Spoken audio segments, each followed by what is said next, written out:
langit pendidikan, bentang tinggi. Di sana terdapat pelangi yang berkilau. Apa ini? Sekarang kita terbatas kelas. Kalau kita mau tertib itu. Tapi ini namanya masa transisi yang memang pada akhirnya nanti mungkin ditukar lagi, barangkali tidak tahu. Jadi kita belum terlalu mendisiplinkan itu. Tapi sudah tahu kemarin kita tidak masuk kelas. Pelajaran menjadi cahaya menerangi jalan kita. Modul ajar versus RPP, ya kan? Apa bedanya modul ajar dan RPP? Ternyata di modul ajar dia bilang modul ajar itu terasa seperti istilah baru ya, karena kemarin waktu perkenalan ini kurikulum mereka kita sempat saat bingung lagi apa itu modul ajar itu. Ternyata ini jelasannya. Modul ajar tetap secara struktur dan konten isi sangat mirip dengan RPP seperti yang saya sampaikan sebentar tadi. Dari dulu isi dari RPP dari kurikulum 13 kurikulum ini kurikulum 13. Kami dulu di kurikulum 75 kami kenal SP. Nah, kita alami, saya alami. Nah, jadi sebenarnya sama. Dan semua itu mengarah pada satu ini, satu pembelajaran yang terstruktur yang dirancang untuk satu topik aja ya. Lanjut. Nah, kita ke RP.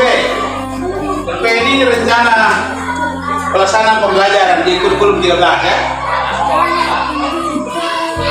Ini merupakan rencana pembelajaran yang digunakan secara luas dalam sistem pendidikan Indonesia. Modul ajar didasarkan pada prinsip yang sama dengan RPP, tetapi memiliki fokus yang lebih luas.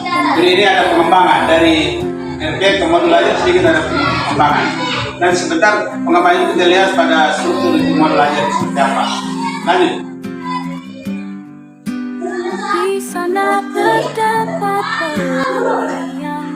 Maka sekarang kita masuk pada komposisi modul ajar, susunan modul ajar. Secara umum itu sebenarnya modul ajar ini ada tiga muatan utama. Muatan utama yang pertama itu informasi umum, lanjut yang kedua, yang terus itu ada yang kedua adalah kompetensi inti, dan yang ketiga adalah lampiran. Ini tiga hal pokok yang guru-guru kita harus tahu dan harus buat. Informasi umum, kompetensi inti, dan lampiran.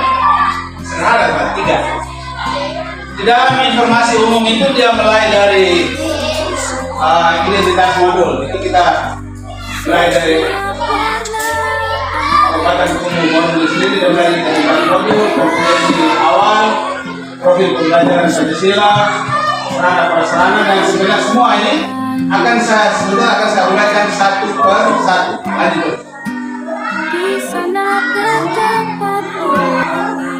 Nah, identitas modul ajar kan ya. Di dalam identitas modul apa saja ada di sana. Identitas modul mulai dari jenisnya siapa, ibu siapa, bapak siapa, jenisnya. Lalu instansi, logo kita di sini SD Bareng kan. Instansi satu. Lalu tahun pelajaran kita tahun 2020 ya, kita di kurikulum merdeka ini. Kurikulum merdeka ini sebenarnya dia menjawab siap COVID kemarin. Sehingga dia mulai dari sekitar 2022. Lalu jenjang sekolah jelas, sekolah dasar kita di sekolah dasar, dan sistem yang kita pakai tetap sistem mata pelajaran. Fase A ini dia berlaku untuk kelas bawah ya, kelas 2, 1, 2. Ya. Dan kebetulan sebentar kita gunakan salah satu contoh modul ajar di kelas 2. Lanjut.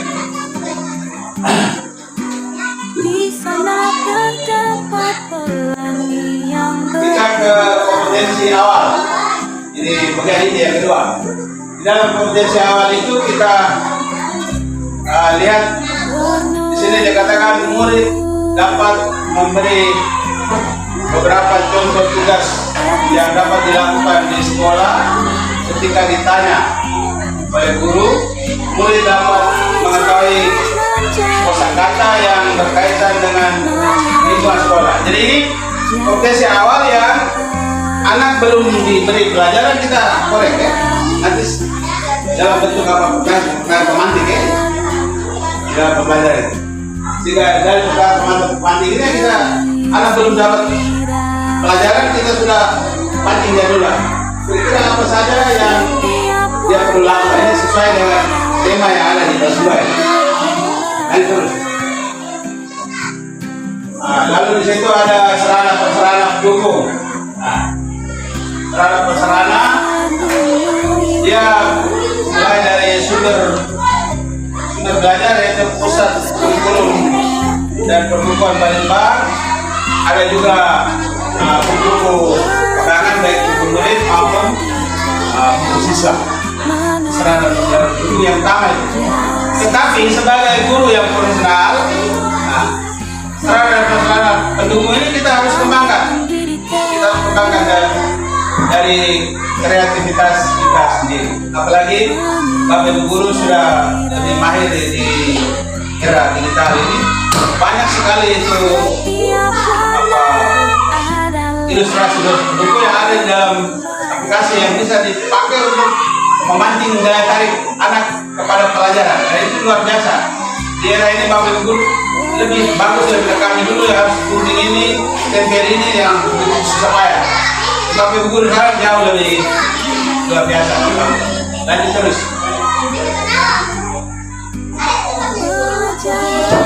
Nah, dan sekarang kita masuk pada kompetensi dari 3 angkot tadi. Kita mulai dari yang pertama, tujuan pembelajaran. Jadi di dalam kurikulum Merdeka ini sebenarnya dia ada peleburan dari istilah-istilah kurikulum sebelumnya. Ya, istilah-istilah kurikulum sebelumnya terutama di kurikulum 13 itu ada KI, KD ya. KD itu nanti dilebur menjadi CP ya. Kalau itu belum tahu. CP dan dari CP itu lalu ada setelah CP dirumuskan TP tujuan pembelajaran. Lalu nanti dari TP yang ada itu nanti rumus menjadi ATP ya. Dan ATP inilah yang kita kenal saat ini sebagai modul ajar itu sendiri. Jadi sebenarnya langkah-langkah ini sederhana. Yang kalau kita lakukan setiap hari pasti kita sendiri hafal. Lalu tujuan pembelajaran untuk satu modul itu dia bisa 1 lebih, bahkan mungkin 2 atau lebih. Ya. Paling sederhana 2. Contoh untuk apa yang kita paparkan hari ini, tujuan 1 dan tujuan 2. Tujuan 1 dia katakan siswa dapat menyebutkan dengan jelas tugas yang dilakukan di sekolah melalui mengamati gambar dan membaca teks di buku pelajaran. Jadi ini langkah-langkah ini sebenarnya hal biasa yang dari kurikulum sebelumnya juga ada, hanya bunyi namanya beda saja. Beda hanya nama, tetapi pelaksanaannya sama saja. Jadi kita juga memfasilitasi anak untuk mengamati sesuatu, gambar, ilustrasi apa atau Bapak Ibu guru lebih mahir pakai aplikasi di digital ini, anak-anak lihat itu lebih menarik dan mereka senang sekali itu pakai layar komputer. Apalagi kalau kita pakai fokus seperti ini, anak-anak luar biasa. Lalu tujuan yang kedua, siswa dapat mengetahui dengan tepat makna kosakata tentang lingkungan. Kosakata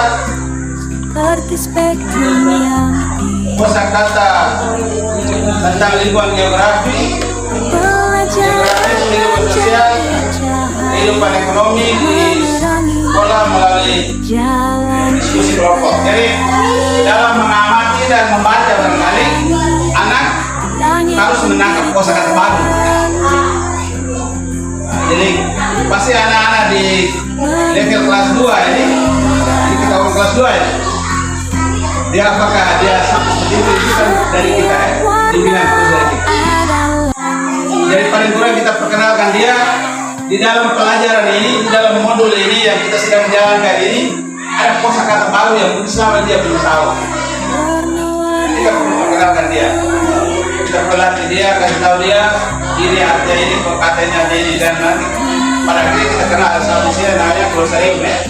Nah, glosarium itu pengetahuan baru, pengetahuan tentang kata baru. Jadi dua tujuan ini yang kita harus kejar dalam pertemuan ini, dalam modul ini. Nah, lalu kita lanjut terus. Langit mendirikan Ya.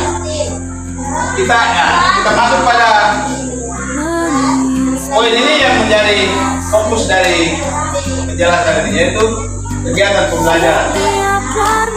Kita bicara panjang lebar tadi itu, tapi pada akhirnya di sini menjadi kata putuslah di sini kegiatan pembelajaran. Kita mulai dari kita awali pembelajaran dari pendahuluan ya. Pendahuluan itu tanpa ada teori sekali kita dilatih dari guru awal itu mula-mula pagi itu buat apa? Paling kurang ya harus berdoa ya pertama. Sapa anak sampai pagi. Atau cara kita di alangan ini dengan mayoritas membaca dan 100% anak muslim kita sapa mereka dengan cara muslim. Ya, sapa itu menjadi apa? Ikatan rohani, ikatan batin antara guru dan murid. Dengan menyambut anak senang ya. Assalamualaikum warahmatullahi wabarakatuh. Itu anak sudah rasa terikat batin dengan kita. Lalu selain sapa, ada kita keseharian kita juga ambil absensi biasa ya. Itu pendahuluan. Lalu dari setelah kegiatan pendahuluan kita masuk pada kegiatan ini tadi yang di dalam sekarang tadi ya, dalam post tadi. Kita mulai dari pengamatan. Satu pertama ini, pertama itu kita lakukan pengamatan. Pengamatan yang dimaksud dalam pelajaran di kelas 2 ini dia amati gambar, dan di dalam itu ada gambar-gambar yang berkaitan dengan tugas seharian di sekolah. Ada teks bacaan, nah ini juga masuk dalam ini. Lalu ada kegiatan yang berikut, yaitu murid membaca teks ya. Kelas 2 ya. Kelas 2 baca teks ini kita jangan pikir bersama dengan kelas 4, 5 dan 6 ya. Dan ibu di kelas 2 itu alami. Apa sulitnya ya memecahkan batu wadas. Jadi kalau saya ditanya anak-anak itu berterima kasih terlebih dulu kelas rendah. Terima kasih lah kelas rendah. Kami yang kelas 3, 4, 5 ini kami lagi terbawa, tapi kalau kelas rendah itu tidak bisa pecah batu itu tidak bisa buat apa-apa. Jadi luar biasa ya Bapak Ibu guru kelas 1, kelas 2, bahkan kelas 3. Jadi ini kawal mereka membaca. Lalu ada kegiatan inti lagi yang namanya kegiatan bermain ya. Bermain sesuatu yang memang berkaitan dengan tugas pokok sehari, tapi kita rancang dalam pola permainan. Dan itu jangan akan menjadi lebih menarik kepada anak dalam pembelajaran ini. Ini contoh saja. Lalu ada ini ada permainan apa nama ini? Candy Grail apa nanti itu kita masuk dalam kosakata tadi. Itu bagian lagi harus ketawa Candy Grail. Jadi dilakukan bermain secara berkelompok atau kerja sama. Lalu ada lagi lanjut terus anak diskusi, anak kelas 2 berdiskusi. Bagaimana Bapak Ibu guru kelas 2 mengajak anak duduk dalam kelompok diskusi. Ini rasa ibu sama, ibu Timang mereka duduk lalu mereka cerita mana ini ini pasti agak rumit ya, tetapi kita jalan ya, kita atur pelan. Kita tidak harapkan hasil yang sempurna memang ya. Lalu ada di sini ada murid membaca teks buku terkait menabung di sekolah murid. Jadi murid mengenal kelompok pecahan yang ditabung, pecahan uang yang ditabung. Kebetulan kita di Bareng ini kita sudah menggalakkan anak untuk menabung ya. Jadi ini yang menarik di kita. Sesuai sekali dengan apa yang kita paparkan hari ini bahwa keseharian anak kita juga saya lihat jangan pagi juga mereka selalu menabung. Jadi kegiatan luar biasa. Lanjut lagi.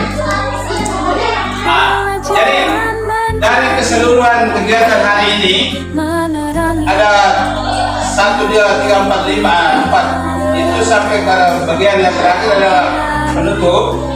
Di penutup ini ada guru menyampaikan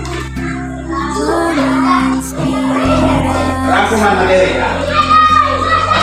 Kita kenal yang namanya suruh itu di kurikulum dulu. Tapi sekarang dia kita menyampaikan rangkuman materi. Artinya anak kelas 2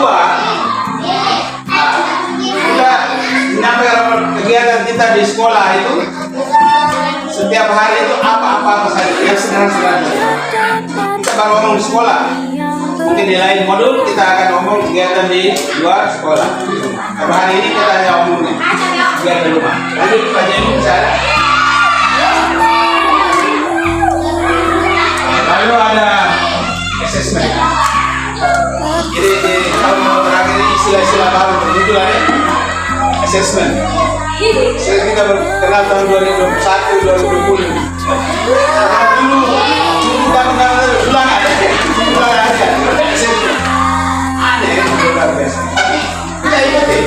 Assessment ada refleksi. Assessment itu kita lakukan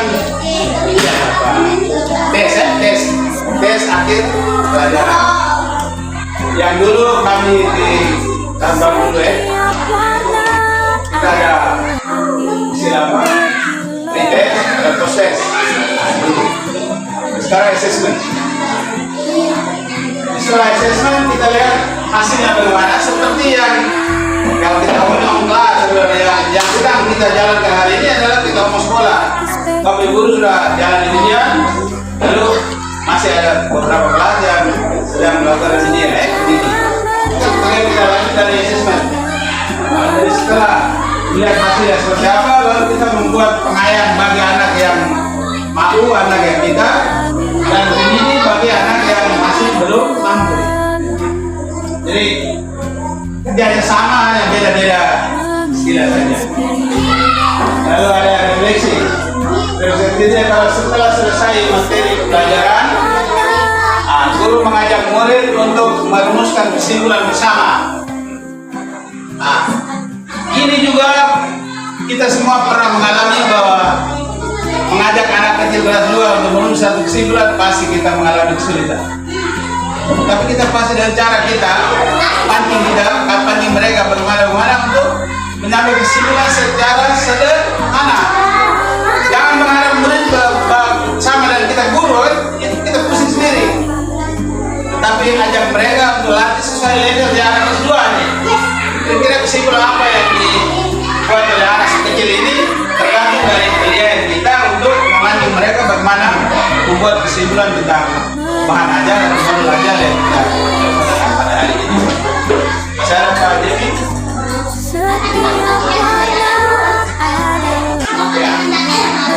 Kesimpulan. Ini adalah kata akhir kita semua guru ya. Modul ajar adalah alat penting yang membantu guru dalam merencanakan dan melaksanakan pembelajaran yang efektif dan menarik bagi siswa. Jadi modul ajar ini sebenarnya komponen yang sangat melekat pada diri kita dulu. Sehingga dari awal pembicaraan kita mengatakan bahwa kalau kita mau jujur, kita mau